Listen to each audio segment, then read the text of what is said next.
We've been going through several stages. We talked about self-awareness. Who am I? Asking that central question in one's life. Looking at your strengths and your weaknesses. Getting some evaluation, determining what it is you want out of life. Then we went to the next level of what? Self-approval. Approving yourself to do the things that you like to do. And going after the dreams that you like to go after. And we know when we don't approve of our dreams because of the fact that they stay up in our minds. We don't act on them. We procrastinate. We come up with a variety of excuses on why we're not going into action. And then the next level is what? Self-commitment. Going for that dream. Going for those goals. Deciding to do the things that are necessary to bring about the changes that we want to bring in our lives or what we want to bring in society. And then after that, we are now to this level. And this stage is what? Self-fulfillment. Because when you are involved in commitment, when you are implementing your plan of action, you're going to produce some results. You're going to have some victories that you can feel good about. And it's a time of celebration. So what happens when you hit the level of self-fulfillment? First of all, what we want to know is that self-fulfillment is unending and should be viewed in that context. Robert Schuller says it best when he says success is never ending. So that means that we never get to a level where we feel that there's nothing else for us to do, that we've achieved certain number of goals and we figure that we're through. No. You don't want to stay there and celebrate too long like a lot of people do. When they do something they consider outstanding, they go around talking about what they used to do. See, let me tell you, I used to do this and I used to do that. Excuse me, used to be's don't make no honey. What are you doing now? What have you done for me lately? You know?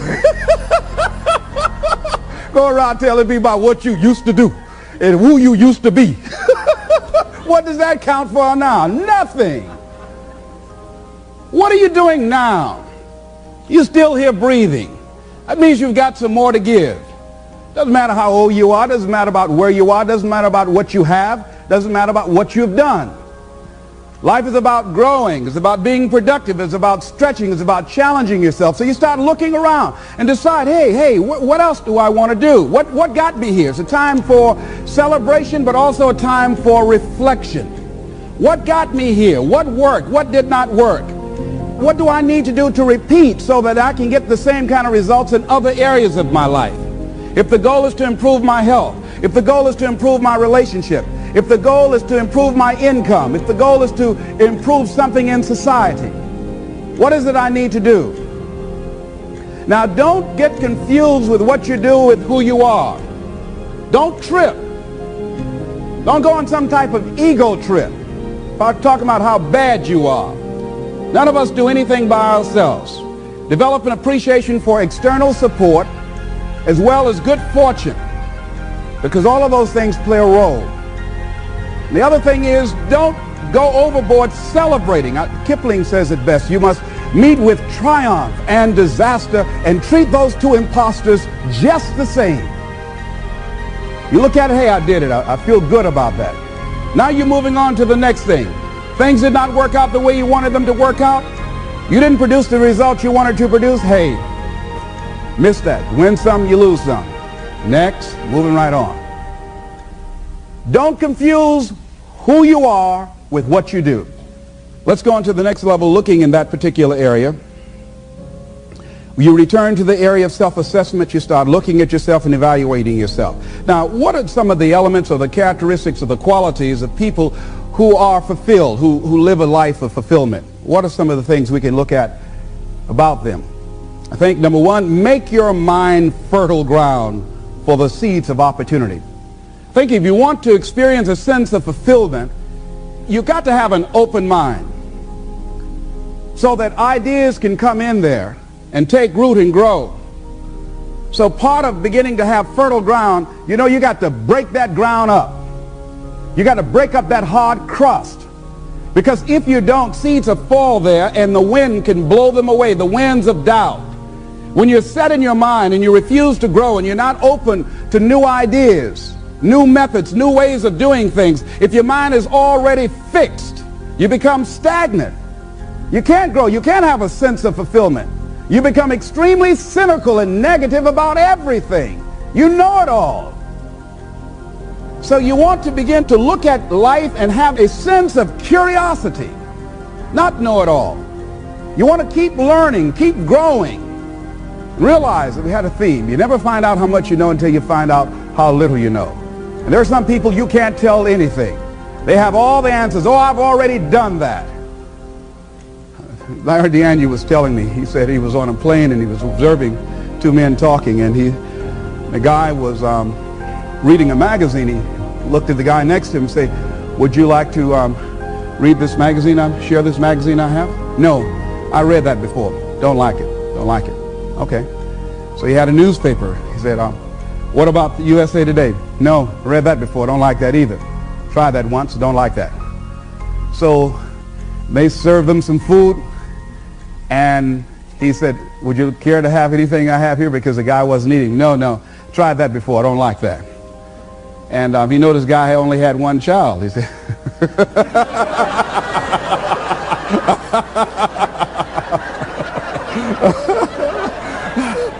what Larry was trying to say is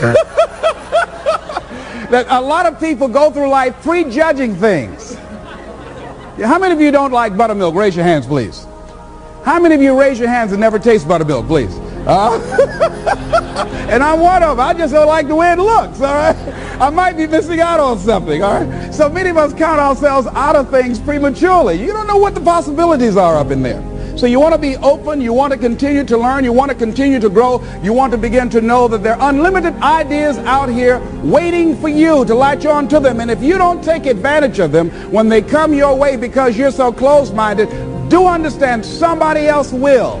And we've all had ideas that we did not act on and looked around and somebody else had the idea and gone with it. So be open and receptive. Next thing, in order to live a fulfilling life, become involved in life. Live your fantasy. Most people go through life not living their fantasy, sitting up in the bleachers, looking out on the field, looking out into the arena, wishing that they were down there, just fantasizing, seeing themselves running with the ball. I used to do that. I used to always see myself at a basketball game, 1 second to go, Les Brown comes down court, he looks to his right, looks to his left, he's the only one that can do it. Dush, the basket goes in, Les saved us, and people picked me up and carried me off. But I never went out and did it. Decide to live your fantasy. See, in life, you can go through life, you can come up with reasons or you can come up with results. You can come up with excuses or you can come up with achievements. You can go through life blaming or you can come up with solutions. The choice is in your hands, satisfaction or despair. We can choose that. So look at your life and decide what it is that you want to do that will give your life a sense of worth. Someone said that your life worth is measured by your accomplishments and not by your complaints. If you want to have a fulfilling life, decide not to make your life predictable. See, some people, their lives are very predictable. They got a little routine, they do that, and they follow that day in and day out, day in and day out. You don't get much juice and happiness out of life like that if you're predictable. You want to change it up. Variety most certainly is the spice of life. Here's something else. Want to create a greater sense of fulfillment? Challenge your fears. Challenge them. Look those fears in the face and take them on. Don't allow them to rule you. Decide that you're going to take some chances. A friend of mine by the name of Adrian, he said one day he decided to have a day of challenge.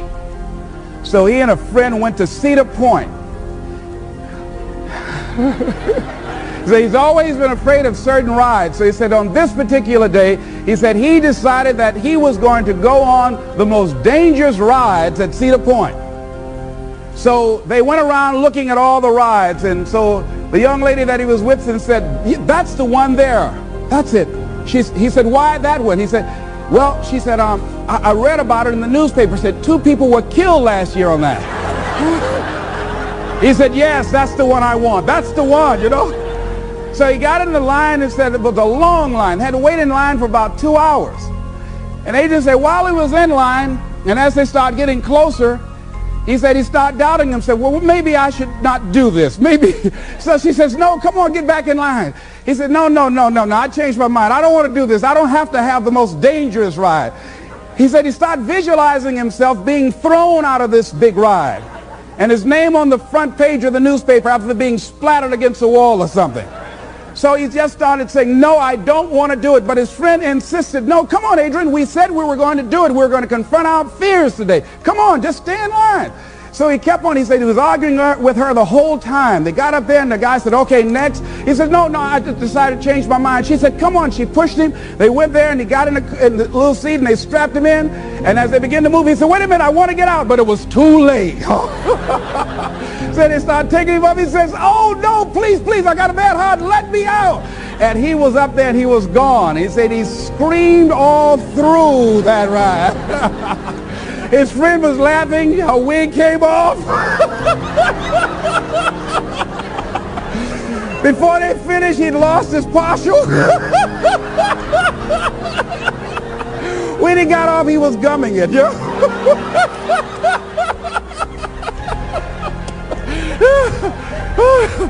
But Adrian said, Les, when I got off, he said, I walked a little taller.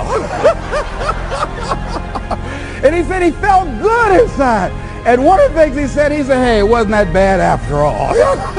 And we've all had experiences, things that we dread doing. And when we finally did it, we say, hey, it wasn't as bad as I thought it was going to be. Raise your hand if you ever had that experience before. Hey, I just thought I'll die if I did this. I didn't die. I'm still here. And ladies and gentlemen, that's what most people miss out of life. You've got to be willing to risk. If you're not willing to risk, you can't grow in life.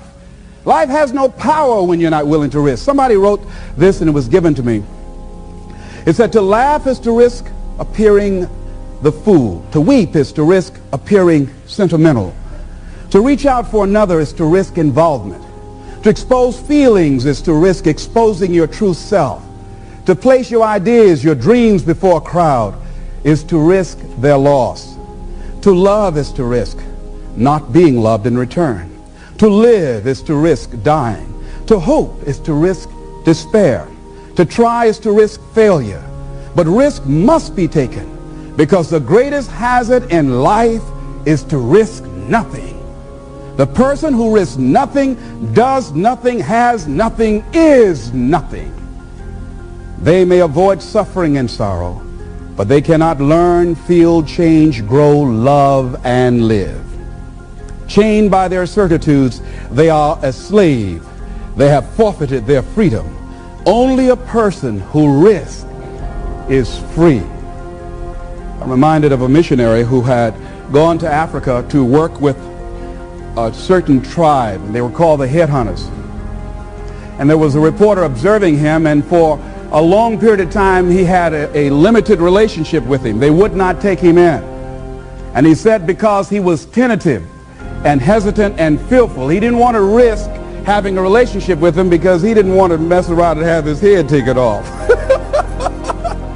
He had this fear, and obviously it showed, and the tribesman sensed it.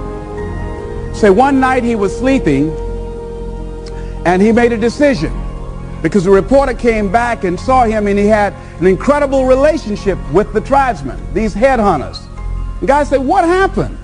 How did you convert the distance, the hostility, into a warm, close relationship? He said, I had a dream one night. He said, I was thinking, and he said, I dreamed. He said, what's my passion? What's my life goal? He said, I always wanted to be a missionary. And he said, this is the work I love. And he said, in the dream, he asked himself, how much do you love it? I said, I'm willing to die for this dream. And he said, and he thought about that when he woke up, that he loved doing this so much that if it was in fact his passion, that it was in fact his life's work, he's willing to die for it. And so therefore, he said, he had no longer any fear of death. And he went in there and started working with them. And obviously, they picked that up. And he said something else that was profound. He said, when you no longer fear dying, what else can life threaten you with?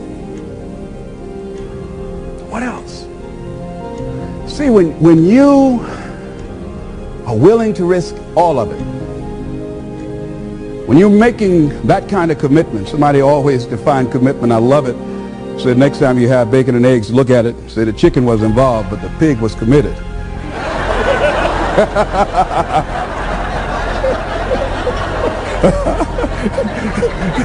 He had to give it all up. See, when you're willing to give it all up,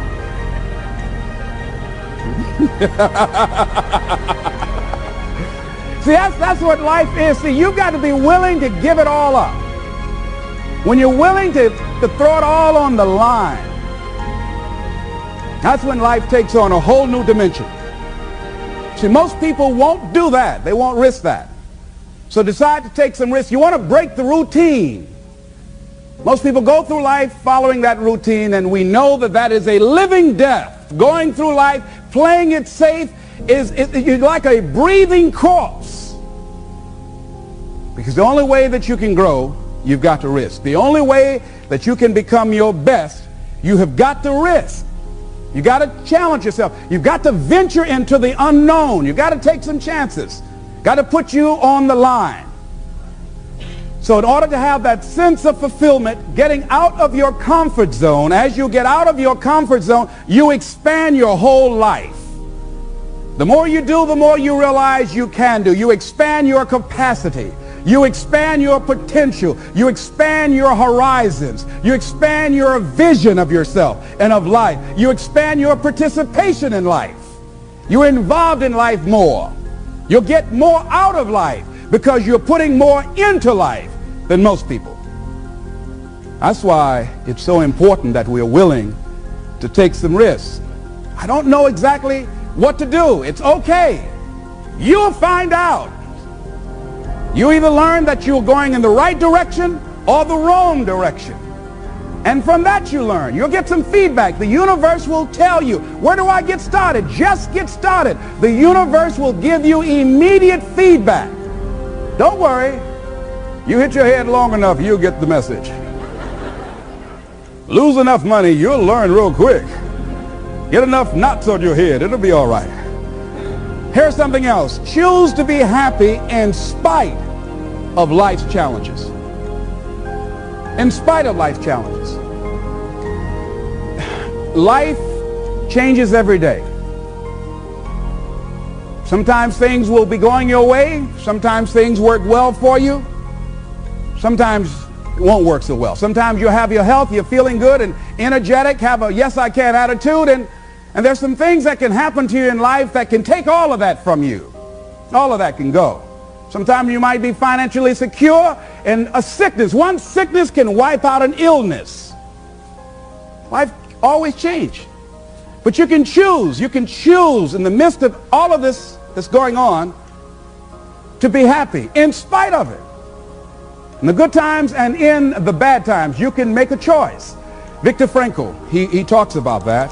He said the last of the human freedoms to choose one's attitude in any given set of circumstances, to choose one's own way. Douglas Matlock has a poem I love entitled It's Fine Today. He said, sure, this world is full of trouble. I ain't said it ain't. Lord, I've had enough and double reason for complaint. Rain and storm have come to fret me. Skies are often gray. Thorns and brambles have beset me on the road. But say, ain't it fine today? What's the use of always weeping, making trouble last? What's the use of always keeping thinking of the past? Each must have his tribulation, water with his wine. Life, it ain't no celebration. Trouble, I've had mine, but today is fine. It's today that I'm living, not a month ago, having, losing, taking, giving, as time wills it so. Yesterday, a cloud of sorrow fell across the way. It may rain again tomorrow. It may rain, but say, ain't it fine today? Isn't that good? I like that. So even if a cloud of sorrow comes over here, ain't it fine today? Living in the moment, getting everything we can out of where we are in the moment where we are right now. Living in the present. The other thing is willingness to let people and things go. You want to live a life of fulfillment. You've got to be willing to let certain people go in your life, especially if they want to go.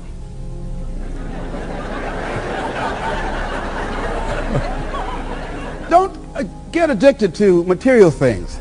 Be willing to let things or people go. When they're no longer good for you, just let them go. Just to hold on tenaciously really doesn't make really good sense, all right? Just many times we do it because we don't realize that we might desire it, but we don't need it. Next thing is face the truth about life and deal with it. And a lot of people, when someone in their life that they love very much dies, they allow it to take such a toll on them. They make themselves miserable, and they literally will themselves to die early because they feel without this person they have nothing to look forward to. And no, life has other opportunities, other relationships, other experiences for us. And the people that we love really want us to go on. Other thing is, things are going to happen to you. Here, in order to have a fulfilling life, knowing that things are going to happen, expect the unexpected. Whatever happens to you, use everything for your upliftment, learning, and growth. Everything that happens, use it for your upliftment, learning, and growth. In the midst of it, ask, what can I learn from this? What can I get from this? How did I end up here? What's the blessing in this for me? Ask yourself that, whatever it is, and don't let it go until you get your blessing out of it, because there's a blessing there. There's a lesson there. There's something for you in everything that happens to you for you to learn from that experience. Look at it, examine it, analyze it, dissect it, take it apart until it reveals itself to you. And then get what you need from that and move on. But everything that happens to you. I have a friend, she stutters, and I said, are you taking any special classes to stop from stuttering? She said, no. I said, why? Because it helps my business. I said, how? When I go in to somebody, I say, now, if you're busy, I'll come back because I stutter. And they used to say, oh, no, you can tell me right now. And then she say, well, this is my product. And she said, after she goes through it, and if they say no, she said, well, you didn't understand.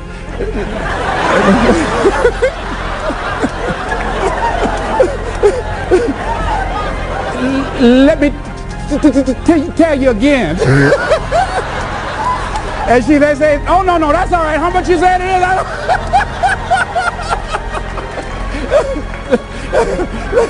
That's all right. Don't tell me no more. That's all right.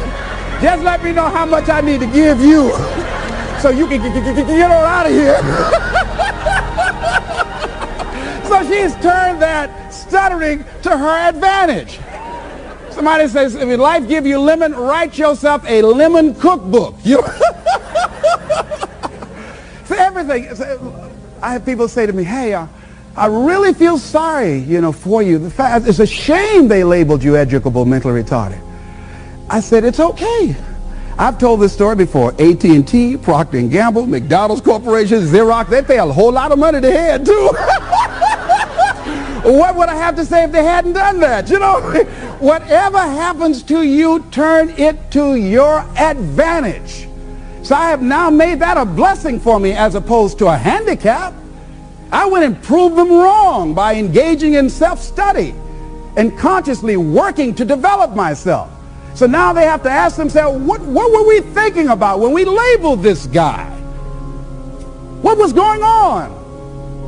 And then there are people who look at me and say, wait a minute, this guy, he was labeled it, what? Retarded, you got to be kidding. If he's done what he's done, what can I do with what I've got? That's what happens. So when I get through talking and motivating a sales force, they leave there ashamed not to be motivated. Say, if that retarded guy can do it, I know I got to do something. They ready to run out the room, I got to do something up in here. Oh, no. Am I making any sense to you? Huh? Here's something I encourage you to do. Whatever you do, do it in a consciousness of love. See, if if you love what you do, and if you decide to love people, to make wherever you are an experience of love, just decide to be a loving person, regardless if the people you're around are loving or not. Just see, I've never read anywhere where they say God has love.